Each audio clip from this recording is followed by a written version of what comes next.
বুধবার রাত থেকে শুরু হয় বৃষ্টি, যা অব্যাহত থাকে বৃহস্পতিবারেও। দিনের বেলায় হালকা মাঝারি বৃষ্টিপাত রাতের বেলা ভারী বৃষ্টিপাতে পরিণত হয়।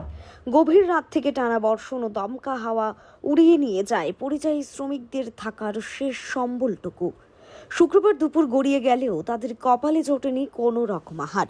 7 থেকে 8 জন শিশুদের নিয়ে দুশ্চিন্তায় ভুগছেন তারা। বিশালগড় রেল স্টেশন সংলগ্ন কিছু অসহায় পরিবারের মাথার ওপর নেই কোনো ছাউনি রাত কাটানোর জন্য। বৃষ্টি পড়ছে, বাড়ি ঘর ভেঙে গেছে, খোলা পাইন আছে, বাড়ি ঘর নাই, খানো করতে পারি না, কিছু এরকম থাকি আমরা বাইরে। তোমরা কতজন আছে দিকে? আমরা আছি আর 10-12 জন আছে, 2-3 জন হসপিটালে আছে। হসপিটালে গেলে হসপিটালে মানুষ আছে, রোগী জায়গা পয়সা আছে না, টাকা পয়সা নাই ভর্তি করার জন্য। এদের বাচ্চা কতজন আছে? বাচ্চা আছে 8-9টা। বৃষ্টি কি ভাঙছে? তোমরা ঘর ভাঙছে? হ্যাঁ, বাড়ি ভাঙছে, তারপর লাগায় ঝুপড়ি ভাঙছে। এখন রান্না বাড়া কেমনে করো? কি করবো, ডাল ভাত রান্না করবো, টাকা পয়সা নাই তো কি করবো, মাছ শুকিয়ে কোথায়।